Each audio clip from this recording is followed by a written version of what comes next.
Hello friends नमस्कार मु पिंटू आपण मान नहीं आसी सकाल केतोटी गुरुत्वपूर्ण खबर से वीडियो को शेष पर्यटन देख मोर अनुरोध एवं प्रत्येक दिन देश विदेश तथा ओडिशार गुरुत्वपूर्ण खबर देखापी चैनल को सब्सक्राइब कर रखुँ एवं वीडियो लाइक कर दिंतु।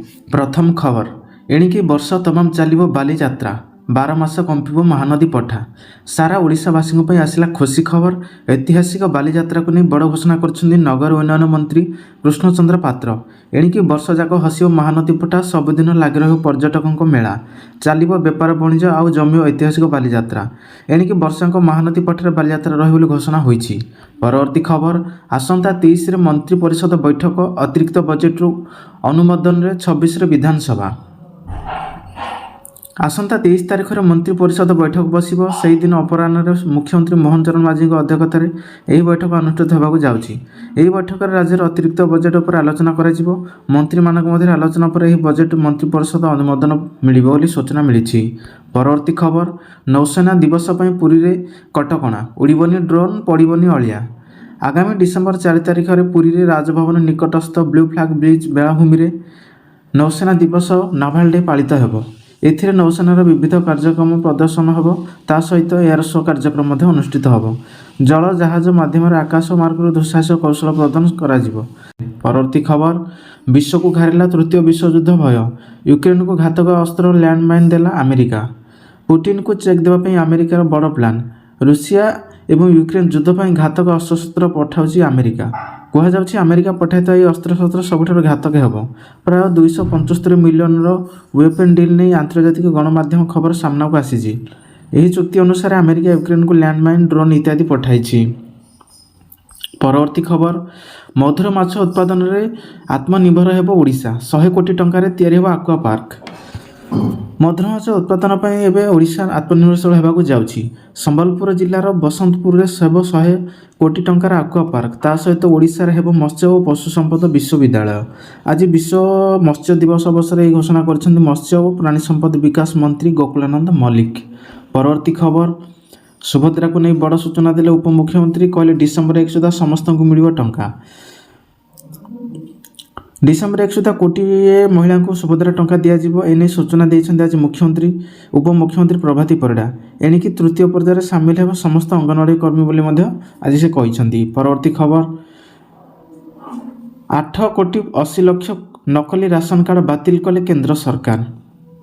केंद्र खाउटी मंत्रालय बुधवार कहते जे सरकार बड़ आकार डिजिटालाइजेशन प्रयास देशर पब्लिक वितरण सिस्टम रे एक बड़ परिवर्तन आनी एवं 8 कोटी 80 लक्ष नकली राशन कार्ड बातिल करा जायछि। विश्व स्तर में खाद्य सुरक्षा कार्यक्रम यह एक नूतन मानक स्थिर करिछि। परवर्ती खबर विश्वर प्रतिष्ठित 100 सहर भितर भारतर 39टी सहर। विश्वर 100 सर्वाधिक प्रतिष्ठित सहर तालिकार मध्य भारतर 39 सहर रही। शीत ऋतु में देशर राजधानी दिल्ली प्रदूषण स्तर सर्वाधिक प्रतिष्ठित सहर मध्य रही। एठार वायु गुणवत्ता सूचकांक क्रमागत भाव 500 उपर रही। S&P global mobility web projection पक्षर कहुए सर्वेक्षण यही प्रदेश सहर तालिका प्रकाश पाई। परवर्ती खबर बंगोपसागर आसुची भीषण बात्या बेंगाल। बंगोपसागर आसुची भीषण सामुद्रिक झड़। संभाव्य बात्या तमिलनाडु और श्रीलंका उपकूल स्थलभाग छुईपार बोली अधिकांश घरोई पाणीपाग विभाग आकलन करिसेंती। तेबे ओडिशा उपर बात्यार प्रभाव रहिबो नाही। केवल दक्षिण ओडिशार हालुका वर्षा होइपारे बोली पाणीपाग विभाग माने सूचना देइसेंती। परवर्ती खबर सरकार आनिले OTT आप मिलिबो मनोरंजन संपूर्ण खोराक। OTT रे जेउठी पूर्व नेटफ्लिक्स अमेजन एवं डिस्प्ले हॉटस्टार भली प्लाटफर्म रही बेले एवं आउ को OTT आप आसी जाइए। भारत सरकार आनी एक नुआ आप जार ना रही वेब्स। यह गोवा रे आयोजित भारत आंतर्जातिक चलचित्र महोत्सव में लॉन्च करा जाइछि। परवर्ती खबर फेब्रुआरी 15 रु CBSE परीक्षा आरंभ। मार्च 18 जाए चलो परीक्षा। आसला CBSE रो 10वीं और द्वादश परीक्षा तारीख। फेब्रुआरी 15 रु परीक्षा आरंभ हो। मार्च 18 तारीख जाए चलो 10वीं परीक्षा। से भाई फेब्रुआरी 15 रु अप्रैल 4 तारीख जाए चलो द्वादश परीक्षा। यह पूर्व आज उच्च माध्यमिक शिक्षा परिषद द्वारा परीक्षा पर घोषणा होती तारीख। परवर्ती खबर गायना गस्तर प्रधानमंत्री नरेंद्र मोदी इंडिया कार्बियन समिट रे अध्यक्षता करेंगे मोदी। प्रधानमंत्री नरेंद्र मोदी 65 वर्ष मध्य प्रथम थर पर भारतीय प्रधानमंत्री भाव गायन गस्त कर इतिहास रचिछंती। ଜର୍ଜ ଟାଉନରେ ପହଞ୍ଚିବା ପରେ ପ୍ରଧାନମନ୍ତ୍ରୀ ଗାୟନା ରାଷ୍ଟ୍ରପତି ମହମ୍ମଦ ଇରଫାନ ଅଲି, ପ୍ରଧାନମନ୍ତ୍ରୀ ମାର୍କ ଆନ୍ଥୋନି ଫିଲିପ୍ସ ଏବଂ କ୍ୟାବିନେଟ୍ ମନ୍ତ୍ରୀ ସ୍ୱାଗତ କରିଥିଲେ। ଏହି ଗସ୍ତ ସମୟରେ ପ୍ରଧାନମନ୍ତ୍ରୀ ମୋଦି ଦ୍ୱିତୀୟ ଭାରତ କାରିବିଆନ୍ ଶିଖର ସମ୍ମିଳନୀରେ ଯୋଗ ଦେଇଥିଲେ ଏବଂ 15 ଜଣିଆ କାରିବିଆନ୍ କମ୍ୟୁନିଟିର ନେତାମାନଙ୍କୁ ଭେଟିଥିଲେ। ପରବର୍ତ୍ତୀ ଖବର, ମହାକାଶରେ ନାସା ଓ ଚୀନକୁ ପଛରେ ପକାଇବା ଭାରତ। ଇସ୍ରୋ ତିଆରି କରିବାକୁ ଯାଉଛି 2ଟି ସ୍ପେସ୍ ଷ୍ଟେସନ। ମହାକାଶରେ ଭାରତକୁ ମିଳିବାକୁ ଯାଉଛି 2ଟି ବଡ଼ ଉପଲବ୍ଧି।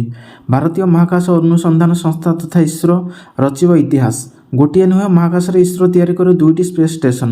ଏଥିରୁ ଗୋଟିଏ ପୃଥିବୀ ପରିକ୍ରମା କରିବ, ଅନ୍ୟଟି ଚନ୍ଦ୍ରର ପରିକ୍ରମା କରିବ ଏବଂ ତାହାର ରହସ୍ୟ ଖୋଲିବ। ପରବର୍ତ୍ତୀ ଖବର, ଲାଓସରେ ଭାରତ ଓ ଚୀନ ପ୍ରତିରକ୍ଷା ମନ୍ତ୍ରୀଙ୍କ ବୈଠକ। ସୀମାରେ ଶାନ୍ତି ବଜାୟ ରଖିବାକୁ ଆଲୋଚନା। ଲାଓସ ଭିଏଣ୍ଟିଆନରେ ଭାରତ ଏବଂ ଚୀନ ଦ୍ୱିପାକ୍ଷିକ ଆଲୋଚନା ହୋଇଛି। ପ୍ରତିରକ୍ଷା ମନ୍ତ୍ରୀ ରାଜନାଥ ସିଂ ଏବଂ ଚୀନ ପ୍ରତିରକ୍ଷା ମନ୍ତ୍ରୀ ଡଙ୍ଗ ଜୁନ୍ସ ମଧ୍ୟରେ ବସିଥିଲା ଦ୍ୱିପାକ୍ଷିକ ବୈଠକ, ଯେଉଁଥିରେ ଦୁଇ ଦେଶ ମଧ୍ୟରେ ସୀମା ବିବାଦ ଏବଂ ସୈନ୍ୟ ପ୍ରତ୍ୟାହାର ଆଲୋଚନା ହୋଇଥିଲା। ଏହାସହ ଶାନ୍ତି ଓ ସହଯୋଗ ପାଇଁ ଭାରତ ଚୀନ ସମ୍ପର୍କ ବଜାୟ ରଖିବାକୁ ରାଜନାଥ ସିଂ ଆହ୍ୱାନ ଦେଇଛନ୍ତି। ପରବର୍ତ୍ତୀ ଖବର, ୟୁକ୍ରେନ ଉପରେ ଆଇସିବିଏମ୍ ମାଡ଼ କଲା ରୁଷ। 33 ମାସର ଯୁଦ୍ଧର ପ୍ରଥମ ଥର ପାଇଁ ପ୍ରୟୋଗ କଲା କ୍ଷେପଣାସ୍ତ୍ର। ୟୁକ୍ରେନ ଏବଂ ରୁଷ ଯୁଦ୍ଧ ଅତିରୁ ଅତି ଭୟଙ୍କର ସ୍ଥିତିକୁ ଯାଉଥିବା ନଜର ଆସୁଛି। ୟୁକ୍ରେନ ଦ୍ୱାରା ରୁଷର ଅଭ୍ୟନ୍ତରୀଣ କ୍ଷେତ୍ରରେ ଆମେରିକାର ଦୀର୍ଘ ଦୂରଗାମୀ କ୍ଷେପଣାସ୍ତ୍ର ମାଡ଼ ପରେ ଏବେ ରୁଷ ଆକ୍ରାମକ ହୋଇଛି। ଗୁରୁବାର ରୁଷ ପ୍ରାୟ 33 ମାସ ଧରି ଚାଲିଥିବା ଯୁଦ୍ଧର ପ୍ରଥମ ଥର ପାଇଁ ୟୁକ୍ରେନ ଉପରେ ଇଣ୍ଟରକଣ୍ଟିନେଣ୍ଟାଲ ବ୍ୟାଲିଷ୍ଟିକ୍ ମିସାଇଲ୍ ମାଡ଼ କରିଛି। 1000 କିଲୋମିଟର ଦୂରରୁ ଯେକୌଣସି ସହରକୁ ଧ୍ୱଂସ କରିବା ପାଇଁ ଡିଜାଇନ୍ କରାଯାଇଥିବା ମିସାଇଲକୁ ପ୍ରଥମ ଥର ପାଇଁ ଏହି ଯୁଦ୍ଧରେ ପ୍ରୟୋଗ କରାଯାଇଛି। ପରବର୍ତ୍ତୀ ଖବର, ମହଙ୍ଗା ଅନିୟନ୍ତ୍ରିତ ବୃଦ୍ଧି ପାଇଁ କ୍ଷତି ସହିବ ଭାରତୀୟ ଅର୍ଥନୀତି। ଆରବିଆଇ ଜାରି କଲା ଚେତାବନୀ। ମହଙ୍ଗା ବୃଦ୍ଧିରେ ନିୟନ୍ତ୍ରଣ ନ ଆସିଲେ ଏଥିରେ ଭାରତୀୟ ଅର୍ଥବ୍ୟବସ୍ଥା କ୍ଷତିଗ୍ରସ୍ତ ହୋଇପାରେ। ବ୍ୟାଙ୍କିଂ ସେକ୍ଟରରେ ରେଗୁଲେଟର ଭାରତୀୟ ରିଜର୍ଭ ବ୍ୟାଙ୍କ ନଭେମ୍ବର ମାସର ଜାରି କରାଯାଇଥିବା ବୁଲେଟିନରେ ଏହି ବିଷୟ କହିଛି। ଆରବିଆଇ ମୁତାବକ ପର୍ବପର୍ବାଣୀ ଋତୁରେ ବ୍ୟବହାର ବୃଦ୍ଧି ଏବଂ କୃଷି କ୍ଷେତ୍ରରେ ପୁନରୁଦ୍ଧାର ଚଳିତ ବର୍ଷର 24-25ର ଦ୍ୱିତୀୟ ତ୍ରୟମାସରେ ଅର୍ଥନୀତିକୁ ସମର୍ଥନ କରିଛି ଏବଂ ଚାହିଦା ହ୍ରାସ ଦୂର କରିଛି। ପରବର୍ତ୍ତୀ ଖବର, ଭାରତର ନିକଟତର ହେଉଛି ଚୀନ ପୁଣି ଆରମ୍ଭ କରିପାରେ ବଡ଼ ଆକାରର ବାଣିଜ୍ୟ କାରବାର। ଆମେରିକାର ନବନିର୍ବାଚିତ ରାଷ୍ଟ୍ରପତି ଡୋନାଲ୍ଡ ଟ୍ରମ୍ପଙ୍କ ପ୍ରଶାସନ ଆଡ଼ୁ ଆସୁଥିବା ଚାପକୁ ହ୍ରାସ କରିବା ପାଇଁ ଚୀନ ଭାରତ ସହ ସମ୍ପର୍କ ସୁଦୃଢ଼ କରିବାକୁ ଚେଷ୍ଟା କରୁଛି। ମଙ୍ଗଳବାର ଆମେରିକାର ଜଣେ ବରିଷ୍ଠ ବାଣିଜ୍ୟ ତଥା ରାଜନୈତିକ ଗୋଷ୍ଠୀର ମୁଖ୍ୟ କହିଛନ୍ତି ଯେ ରାଷ୍ଟ୍ରପତି ନିର୍ବାଚନ ଅଭିଯାନ ସମୟରେ ଟ୍ରମ୍ପ ଚାଇନାରୁ ଆସୁଥିବା ସାମଗ୍ରୀ ଉପରେ 60% ଶୁଳ୍କ ଲାଗୁ କରିବାକୁ ପ୍ରସ୍ତାବ ଦେଇଛି। ପରବର୍ତ୍ତୀ ଖବର, ବାୟୁରେ ବିଷ। ଦିଲ୍ଲୀର ଏନସିଆରରେ 75% ପରିବାର ଶ୍ୱାସଜନିତ ସମସ୍ୟାରେ ପୀଡ଼ିତ। ବିଷାକ୍ତ ବାୟୁରେ ଅସ୍ତବ୍ୟସ୍ତ ହେଉଛି ଦିଲ୍ଲୀ। ଚାରିଆଡ଼େ ଧୂଆଁ ଏବଂ ଧୂଆଁ, ପ୍ରଦୂଷିତ କୁହୁଡ଼ି ଭଳି ଆସ୍ତରଣ। ଲଗାତାର କିଛି ଦିନ ଧରି ବାୟୁର ମାନ ଅତ୍ୟନ୍ତ ନିମ୍ନମାନର ହେଉଛି। ଚିନ୍ତାରେ ରାଜଧାନୀବାସୀ ଏବଂ ସରକାର। କେନ୍ଦ୍ରୀୟ ପ୍ରଦୂଷଣ ନିୟନ୍ତ୍ରଣ ବୋର୍ଡର ସୂଚନା ଅନୁଯାୟୀ AQI 450 ଉପରେ ରହୁଛି।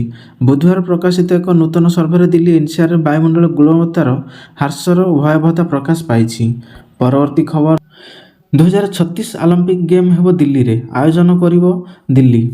2036 ଅଲିମ୍ପିକ୍ସ କ୍ରୀଡ଼ା ଆୟୋଜନ ନେଇ ଭାରତ ଅନ୍ତର୍ଜାତୀୟ ଅଲିମ୍ପିକ୍ସ କମିଟି ନିକଟରେ ଆଗ୍ରହପତ୍ର ଦାଖଲ କରିସାରିଛି। ମୁମ୍ବାଇ, ଅହମ୍ମଦାବାଦ ଏବଂ ଦିଲ୍ଲୀ ମଧ୍ୟରୁ କେଉଁଠି କ୍ରୀଡ଼ା ଆୟୋଜିତ ହେବ ତାହାର ସ୍ପଷ୍ଟ ହୋଇନାହିଁ। ମାତ୍ର ଜାତୀୟ ଗଣମାଧ୍ୟମ ରିପୋର୍ଟ ଅନୁସାରେ ମୁମ୍ବାଇ କିମ୍ବା ଅହମ୍ମଦାବାଦରେ ନୁହେଁ ବରଂ ଦିଲ୍ଲୀରେ ଏହି କ୍ରୀଡ଼ା ଆୟୋଜନ ହେବ ବୋଲି ପ୍ରକାଶ ପାଇଛି। ତାଜମହଲକୁ କ୍ରୀଡ଼ାର ମୁଖ୍ୟ ଆକର୍ଷଣ କରାଯିବ। ପରବର୍ତ୍ତୀ ଖବର, ଗୌତମ ଆଦାନୀଙ୍କୁ ବଡ଼ ଝଟକା। ଆରେଷ୍ଟ ୱାରେଣ୍ଟ ଜାରି କଲା ଆମେରିକାର କୋର୍ଟ। ଭାରତୀୟ ଶିଳ୍ପପତି ଗୌତମ ଆଦାନୀଙ୍କୁ ବଡ଼ ଝଟକା।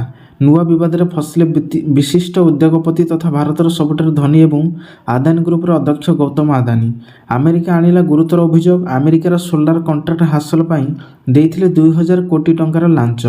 ଆଦାନୀଙ୍କ ସମେତ 8 ଜଣ କୋଟି କୋଟି ଟଙ୍କାର ଠକେଇରେ ସାମିଲ ହୋଇଛନ୍ତି ବୋଲି ପ୍ରକାଶ ପାଇଛି। ପରବର୍ତ୍ତୀ ଖବର, ସରକାର ମାନିନେଲେ 11 ଦଫା ଦାବି। ଆନ୍ଦୋଳନରୁ ଓହରିଲେ ଟ୍ରକ୍ ମାଲିକ ସଂଘ। ଟ୍ରକ୍ ମାଲିକ ସଂଘର ଆନ୍ଦୋଳନ ପ୍ରତ୍ୟାହୃତ ହୋଇଛି। ଟ୍ରକ୍ ମାଲିକ ସଂଘ ଆନ୍ଦୋଳନ ଓହରି ଯାଇଛନ୍ତି। ପରିବହନ ମନ୍ତ୍ରୀଙ୍କ ସଙ୍ଗେ ଆଲୋଚନା ପରେ ଆନ୍ଦୋଳନ ପ୍ରତ୍ୟାହୃତ ହୋଇଛନ୍ତି ଟ୍ରକ୍ ମାଲିକ ସଂଘ। ଆସନ୍ତାକାଲିଠାରୁ ଟ୍ରକ୍ ଚଳାଚଳ ସ୍ୱାଭାବିକ ହେବ। ଆଜି ତୃତୀୟ ଥର ପାଇଁ ପରିବହନ ମନ୍ତ୍ରୀଙ୍କ ସହିତ ଆଲୋଚନା କରିଥିଲେ ଟ୍ରକ୍ ମାଲିକ ସଂଘ। ପରବର୍ତ୍ତୀ ଖବର, ଆଗାମୀ 2 ବର୍ଷରେ 50% କମିବ ବ୍ୟାଟେରୀ ଦର। ଇଭି ବ୍ୟାଟେରୀ ଚାର୍ଜିଂ ସେବା ଉପରେ ଟିକସ ଖସାଇବାକୁ ଦାବି କରାଯାଇଛି। ଆଗାମୀ 2 ବର୍ଷ ମଧ୍ୟରେ ଇଲେକ୍ଟ୍ରୋନିକ୍ସ ଯାନବାହନ ବା ଇଭି ଆଖି ଦୃଶ୍ୟ ଭାବେ ହ୍ରାସ ଘଟିବ। 2026 ସୁଦ୍ଧା ଇଭି ବ୍ୟାଟେରୀ ଦର 2023 ତୁଳନାରେ ଅଧା ହୋଇଯିବ। ଶିଳ୍ପପତି ଫିଙ୍କି ପକ୍ଷରୁ ଅନୁମାନ କରାଯାଇଛି। ପରବର୍ତ୍ତୀ ଖବର, ଜମି କିଣାବିକାରେ ସ୍ୱଚ୍ଛତା ଆଣିବା ପାଇଁ ସରକାର ନେଲେ ବଡ଼ ପଦକ୍ଷେପ।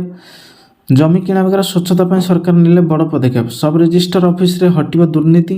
217 ସବ୍ ରେଜିଷ୍ଟର ଅଫିସରେ ଲାଗିବ ସ୍ମାର୍ଟ ସର୍ଭିଲାନ୍ସ ସିଷ୍ଟମ। ପ୍ରତି ସବ୍ ରେଜିଷ୍ଟର ଅଫିସରେ ଲାଗିବ 6ଟି ଲେଖାଏଁ ସିସିଟିଭି କ୍ୟାମେରା। ପୁରା କାର୍ଯ୍ୟାଳୟ ଏବଂ କାର୍ଯ୍ୟରେ ସିସିଟିଭି ନଜର ରହିବେ କାର୍ଯ୍ୟକର୍ତ୍ତା।